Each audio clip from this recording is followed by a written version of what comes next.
अऊज़ुबिल्लाहिमिनश्शैतानिर्रजीम बिस्मिल्लाहिर्रहमानिर्रहीम अल्हम्दुलिल्लाहि रब्बिल आलमीन अस्सलातु वस्सलामु अला अशरफिल अंबिया वल मुरसलीन व सय्यदना व नबियना मुहम्मद मुस्तफ़ा सल्लल्लाहु अलैहि व आलिहि वसल्लम व आलिहि तय्यबीन अत्ताहिरीन अल्लाहुम्मा सल्लि अला मुहम्मद व आलि मुहम्मद अज्जिल फरज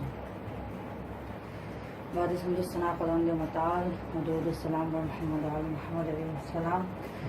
आज हम वज़ू के बारे में बयान करेंगे। वज़ू में दो चीज़ें वाजिब हैं, एक धोना वाजिब है, धोने में वही चेहरा और बाजू, और दूसरा मसा करना। यानी वज़ू में दो काम हैं। हम जब वज़ू करते हैं तो वज़ू में दो तरह के काम हैं। कुरान मजीद की जो आयत भी है उसमें भी दो हैं, फ़ग़सिलू वमसहू। फ़ग़सिलू यानी धो लो, वमसहू और मसा करो। तो यानी कि वज़ू में दो कामों पे वज़ू जो है वो मुनहसर है, एक है धोना और दूसरा मसा करना। ये वाजिबात वज़ू हैं। और धोने में अगर जो मुस्तहब है कि वज़ू से पहले हाथों को धो लिया जाए, कुल्ली की जाए, मुस्तहब है। नाक में पानी डालना मुस्तहब है। उसके बाद जो वाजिब है, जहाँ से वाजिब वज़ू शुरू होता है, वो है चेहरे को धोना। तो धोने में दो काम आ जाते हैं, चेहरे को धोना और बाजू को धोना। मैं दोबारा बयान कर दूं कि मुस्तहब है अगरचे वज़ू से पहले के हाथों को धोना और कुल्ली करना, और कुल्ली भी 3 बार करना। 1 बार करें तो भी सवाब है, 2 बार करें तो भी सवाब है, 3 बार करने में भी सवाब है। नाक में पानी डालना इसी तरह मुस्तहब है।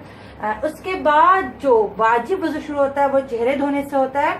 और जो चेहरा है उसकी जो वाजिब मिकदार है वो है लंबाई में, यानी कि जो लंबाई है वो बाल उगने की जगह से लेकर ठोड़ी तक।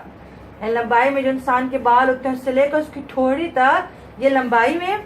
और चौड़ाई में अंगूठा और दरमियानी उंगली के दरमियान जितना फैलाव आता है उतना धोना चेहरे को वाजिब है। और इस मिकदार में जो है वो एक सुई की नोक के बराबर भी जगह खुश्क नहीं रहनी चाहिए।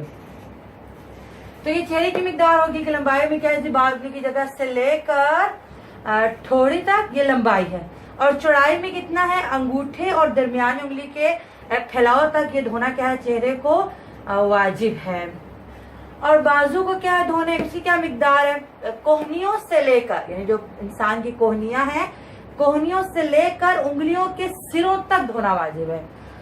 कोहनियों से लेकर उंगलियों के सिरों तक। तो बाज लोग जैसे कि कलाई पे धो देते हैं और हाथ नहीं धोते, कि जो हाथ तो पहले धुले हुए थे, हमने मुस्तहब जो पहले अमल किया था तो उससे पहले हाथ धोए थे, तो ये गलती नहीं होनी चाहिए। जब आपने वाजिब मिकदार धोनी है बाजू की, वो जो पहले हाथ धोए वो मुस्तहब थे। अब जब वाजिब मिकदार धो रहे हैं तो कोहनियों से लेकर उंगलियों के सिरों तक धोना वाजिब है। और इसमें जरूरी नहीं कि एक ही दफा हाथ को आप फेरें, मसला नहीं, आप पहले कोहनियों से आधा ले आए, फिर दोबारा ले जाएं, फिर ले आए। सिर्फ इसमें ख्याल ये रखना है कि ऊपर से नीचे की तरफ धोना है, यानी हाथ नीचे से ऊपर की तरफ ना जाए, ऊपर से नीचे की तरफ।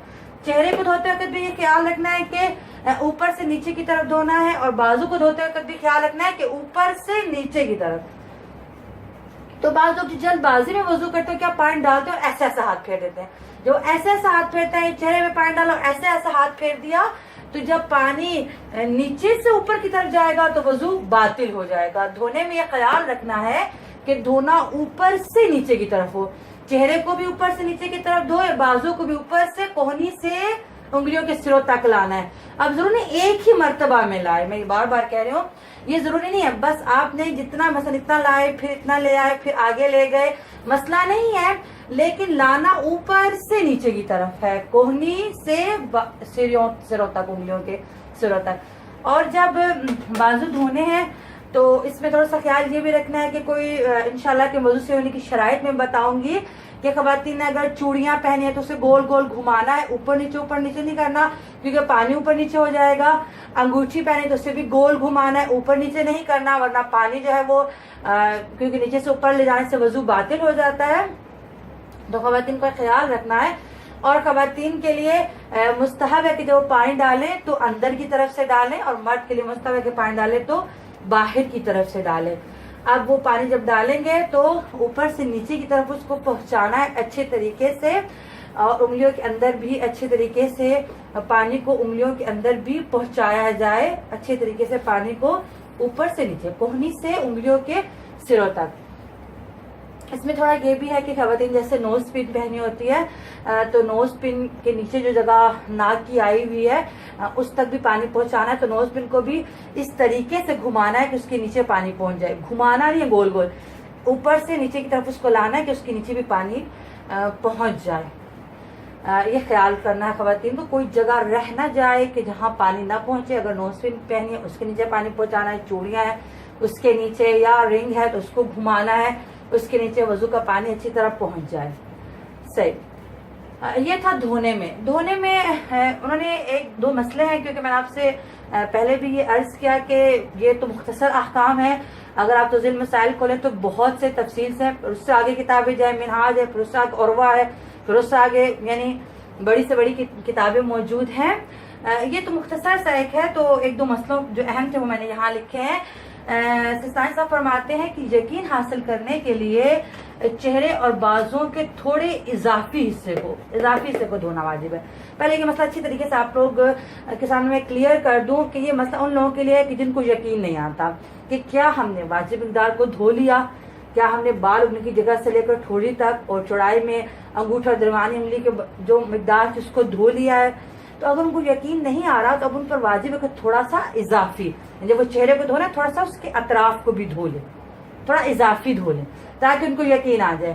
اگر ان کو یقین نہیں آ رہا کہ کیا ہم نے کوہنیوں سے انگلیوں کے سر تک دھو، تھوڑا کوہنیوں کے اوپر سے شروع کر لیں، تھوڑا سا اضافی حصے کو بھی بیچ میں شامل کر لیں تاکہ انہیں یقین آ جائے۔ تو یہ مسئلہ ان لوگوں کے لیے ہے کہ جن کو یقین حاصل نہیں ہوتا تو پھر وہ تھوڑا اضافی حصے کو دھونا ان کے لیے واجب ہو جاتا ہے تاکہ انہیں یقین ہو جائے۔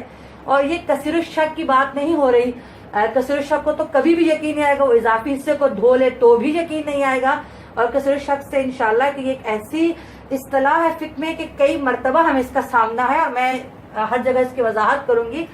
کثیر الشک وہ ہے کہ جو بہت زیادہ کسی مسئلے میں شک کرے اور اسے کسی بھی طرح یقین حاصل نہ ہو، اسے کہتے ہیں کثیر الشک۔ وہ کچھ بھی کر لے اسے یقین نہیں آئے گا، بس اس کو شک کی حالت میں رہتا ہے ہر وقت۔ تو یہ کثیر الشک کی بات نہیں ہو رہی، ایک عام انسان کی بات ہو رہی کہ اگر اس کو یقین حاصل نہیں ہو تو تھوڑا اضافی حصے کو دھو کے یقین حاصل کر لے، اور یہ کرنا پھر اس کے لیے واجب ہو جائے گا۔ جس کو یقین حاصل نہ ہو، اس کے لیے تھوڑا اضافی حصے کو دھونا واجب ہو جائے گا تاکہ اسے یقین ہو جائے کہ جو خدا نے مجھ سے چاہا تھا میں نے وہ انجام دے دیا۔ دوسرا دھونے میں ایک اہم مسئلہ ہے کہ ایک مرتبہ دھونا واجب ہے، کیونکہ جیسے کہ پہلے ہمارے اندر جو اتنا علم کی آشنائی بھی نہیں تھی تو بعض بزرگ کہتے ہیں کہ 3 مرتبہ وضو پانی ڈالیں، تو یہ مسئلہ بہت اہم ہے۔ ایک مرتبہ دھونا واجب ہے چہرے کو اور بازوں کو، دوسری مرتبہ دھونا مستحب ہے، اور تیسری دفعہ دھونا حرام ہے، یعنی کہ ایک تو گناہ بھی ہے اور وضو بھی باطل، دونوں کام۔ یعنی حرام کا مطلب یہ ہوتا ہے نا کہ حرام ہے یہ کام، ایک تھا نا کہ وضو باطل ہے، ایک ہے حرام ہے، کہ انشاءاللہ میں آگے بتاؤں گی حکم تکلیف اور حکم وضو کے بھی انشاءاللہ میں بتاؤں گی کہ اس میں کیا فرق ہوتا ہے، حرام ہونے میں اور باطل ہونے میں کیا فرق ہوتا ہے انشاءاللہ۔ آج تھوڑا وضو کا ہی کافی موضوع لینتھی ہے، کافی اس میں ڈیٹیلز ہے، تو میں انشاءاللہ یہ بھی بتاؤں گی کہ حرام اور باطل میں کیا فرق ہے۔ صحیح، تیسری مرتبہ دھونا حرام ہے، یعنی گناہگار بھی ہے، یعنی شریعت میں اضافہ ہے، اور وضو بھی باطل ہے۔ صحیح، اب اس میں اہم بات جو کہ میں اپنے خاران کو بتانا چاہوں گی کہ ایک مرتبہ دھونا کب ہوتا ہے، دوسری مرتبہ دھونا کب ہوتا ہے، کہ ہم کہیں دوسری مرتبہ دھونا ہے۔ بعض لوگ کیا کرتے ہیں، انہوں نے پانی ایسے ڈالا، وہ پھیلاتے نہیں، پانی پہنچاتے نہیں چہرے پر، پانی ایسے ڈالا، ایک دفعہ ڈالا، دوسری دفعہ ڈالا، بس 2-3 دفعہ ڈال کے پھر پھیر دیا۔ تو ایک مرتبہ اس وقت ہوگا جب پانی ڈال کر اس کو پورے چہرے پر پھیلایا جائے گا، پورے بازو پر پھیلایا جائے گا، پھر ایک مرتبہ دھونا کہلائے گا۔ یعنی بعض لوگ کیا کرتے ہیں، ایسے پانی ڈالا، بس تھوڑا سا پھیرا، پھر دوسری دفعہ پانی ڈالا، پھر سارا پہنچایا، تو وہ ان کا 2 حساب نہیں ہوگا، وہ ان کا ایک ہی حساب ہوگا۔ ایک اس وقت ہوگا جب پورا پانی پہنچ جائے گا، پھر ایک حساب ہوگا۔ تو جو پہلی مرتبہ دھونا واجب ہے وہ آپ پانی لیں، بے شک پہلے چہرے کو گیلا کر لیں، بازوں کو گیلا کر لیں، دھونے والے اعضاء کو پہلے گیلا کرنے میں کوئی مسئلہ نہیں ہے، مسا والے اعضاء کو خشک ہونا چاہیے۔ دھونے والے اعضاء کو گیلا کر لیں تاکہ آپ کو یقین ہو جائے کہ پانی پہنچ گیا، لیکن مسا والے اعضاء پہلے خشک ہونے چاہیے، سر اور پاؤں کا حصہ، کہ انشاءاللہ میں بھی یہ مسے میں بیان کروں گی۔ صحیح، تو ایک مرتبہ دھونا کب ہوگا، پانی ڈالا چہرے پر یا بازو پر، جب چہرے پر ڈالا اس کو اچھی طرح ہر طرف پہنچا کر، آنکھوں کے گوشے، ناک، ہر طرف پورے چہرے پہ پہنچایا، بازو پہ پانی ڈالا، اس کو اچھی طرح بازو کے آگے پیچھے، انگلیوں کے درمیان، انگوٹھا، یہ سب پہنچا دے۔ اب ایک مرتبہ ये एक मरतबा हो गया। अब दूसरी मरतबा अगर मुस्तहब पे अमल करना है, फिर दूसरी मरतबा पानी ले फिर डाले। और सिस्तानी साहब फरमाते हैं औरत के लिए दोनों दफा मुस्तहब है कि अंदर की तरफ से डाले, पहली दफा भी दूसरी दफा भी, और मर्द के लिए दोनों दफा वो बाहर से डाले। सही। अब दूसरी मरतबा पानी लिया, फिर उसको सारा पहुंचाया। जब हर तरफ पहुंचा दिया तो अब जो है ये हो गया 2 मरतबा धोना। सही। तो एक मरतबा धोना तब कहलाएगा जब पानी डाल के उसको सारा पहुंचा दिया जाएगा। अगर सिर्फ ऐसे पानी का एक छींटा डाला, थोड़ा सा हाथ फेरा, फिर डाला, फिर हाथ फेरा, तो जब पूरा हाथ फेर लेगा पूरे उस हिस्से पर तो एक शुमार होगा, 2 शुमार नहीं होंगे। तो बाद लोग ऐसा कहते हैं पानी डाला जल्दी से, थोड़ा सा बस ऐसे किया, फिर पानी डाला, फिर उससे फैलाया, तो जब एक दफा फैल गया तो एक ही मरतबा शुमार होगा।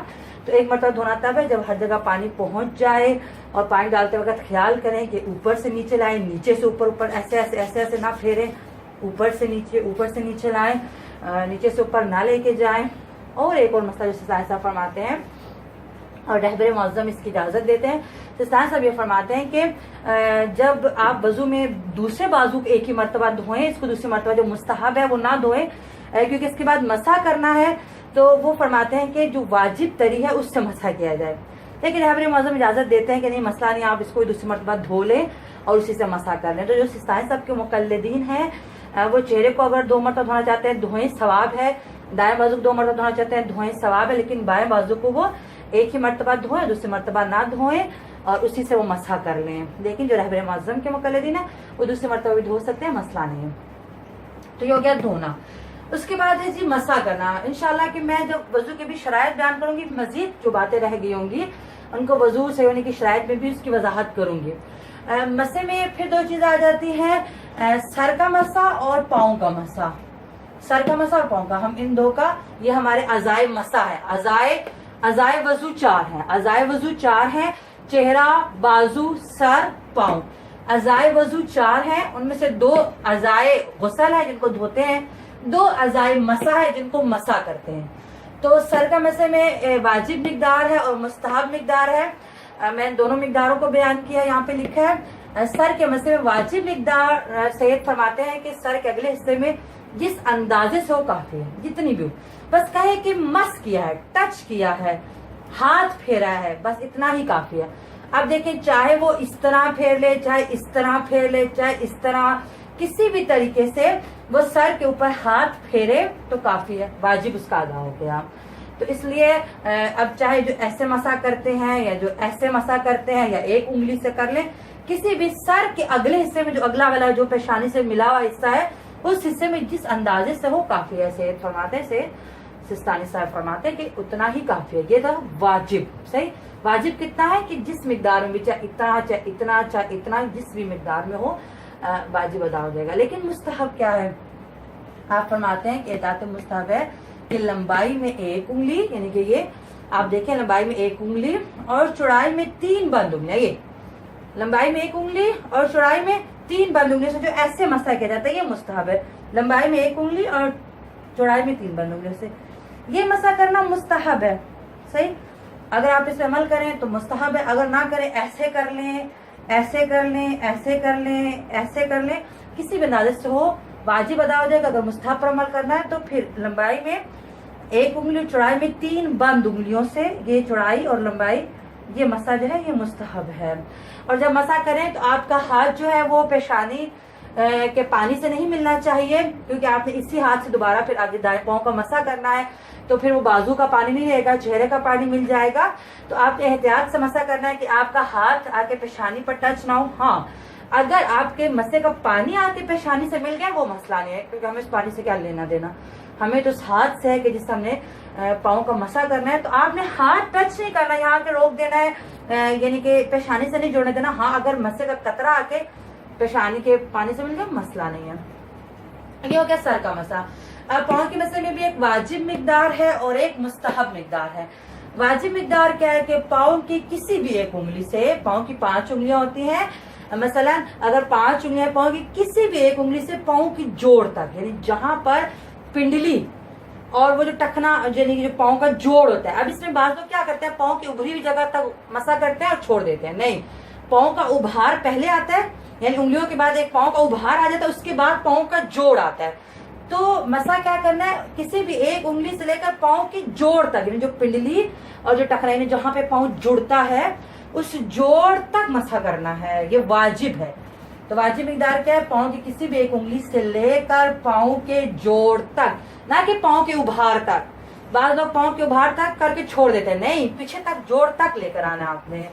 تو پاؤں کسی بھی ایک انگلی سے لے کر پاؤں کے جوڑ تک یہ مسا کرنا واجب ہے. مستحب کیا ہے, بہتر ہے کہ پوری ہتھیلی سے, جیسے ہم لوگ عام لوگ کرتے ہیں, پوری ہتھیلی سے نہیں, پورا ہاتھ پاؤں پہ رکھ کر پورے پاؤں پہ پھیر دیا جائے, یہ مستحب ہے. یعنی اگر یہ پاؤں ہے تو پورا ہاتھ اس کی انگلیوں کے سروں پہ رکھ کر اور اس کے جوڑ تک لے آئے, پورا ہاتھ. یہ مستحب ہے کہ پورے ہاتھ سے پورے پاؤں کے اوپر حصے پر مسا کرنا, یہ مستحب ہے. اگرچہ کہ کسی ایک انگلی سے بھی کیا جا سکتا ہے, پاؤں کی کسی ایک انگلی سے پاؤں کے جوڑ تک کر سکتے ہیں, لیکن بہتر ہے کہ پوری ہتھیلی سے پورے پاؤں کے اوپر والے حصے پر مسا کیا جائے, یہ مستحب ہے. اور مسا کرتے وقت یہ خیال رکھنا ہے کہ مسا کرتے وقت ہاتھ کو حرکت دینا ضروری ہے. یعنی جب مسا کر رہے ہیں, ہم سر پہ بے شک مسا کر رہے ہیں یا پاؤں پر, ہاتھ کو حرکت دینی ہے, سر کو حرکت نہیں دینی, پاؤں کو حرکت نہیں دینی, ہاتھ کو اوپر ہلانا ہے, ہاتھ کو پھیرنا ہے, صحیح. سر یا پاؤں کو نیچے سے حرکت نہیں دینی. ہاں اگر ہلکا پھلکا حرکت میں آ جاتا ہے وہ مسئلہ نہیں ہے, جیسے ہم سر پہ پھیریں, سر ہلکا سا ہل گیا, یا پاؤں کو ہم نے ٹکایا ہوا تھا لیکن پھر بھی پاؤں میں ہلکی سی جنبش آ گئی, تو ہلکا پھلکا اس سے مسئلہ نہیں ہوتا. لیکن یہ نہ ہو کہ پاؤں ہوا میں ہل رہا ہے بالکل, اور یا پاؤں ہی ہل رہا ہے, ہاتھ رکا ہوا ہے, ایسا نہیں ہونا چاہیے. سر اور پاؤں کو حرکت نہیں دینی چاہیے, بلکہ مسا کرتے وقت ہاتھ کو حرکت دینا ضروری ہے. ہاتھ کو حرکت دی جائے, سر اور پاؤں کو حرکت نہیں دی جائے. اگر ہلکی پھلکی اس میں حرکت آ جائے تو مسئلہ نہیں ہے. تو یہ تھا وضو میں دھونا اور مسا کرنا, اور یہ واجب وضو ہے. مستحب میں پھر عرض کر دوں کہ مستحب میں نے یہاں نہیں لکھا, وضو سے پہلے ہاتھ کو دھونا مستحب ہے, کلی کرنا مستحب ہے, ناک پہ پانی ڈالنا مستحب ہے. اور واجب وضو چہرے کے دھونے سے شروع ہوتا ہے, اور چہرے کے دھونے میں یہ چہرے کی واجب مقدار ہے, بازوں کی مقدار ہے, اور جو ہے وہ ایک مرتبہ دھونا واجب ہے, دوسری مرتبہ دھونا مستحب ہے, اور تیسری مرتبہ دھونا حرام ہے. اور اس میں ایک نقطہ یہ بھی ایڈ کرتی جاؤں کہ دھونے میں کیا کرنا ہے, اوپر سے نیچے کی طرف دھونا ہے. ایسا نہیں ہونا چاہیے کہ آپ نیچے سے اوپر, اگر نیچے سے اوپر لے کے جائیں گے تو وضو باطل ہو جائے گا. دھوتے وقت اوپر سے نیچے کی طرف دھوئے,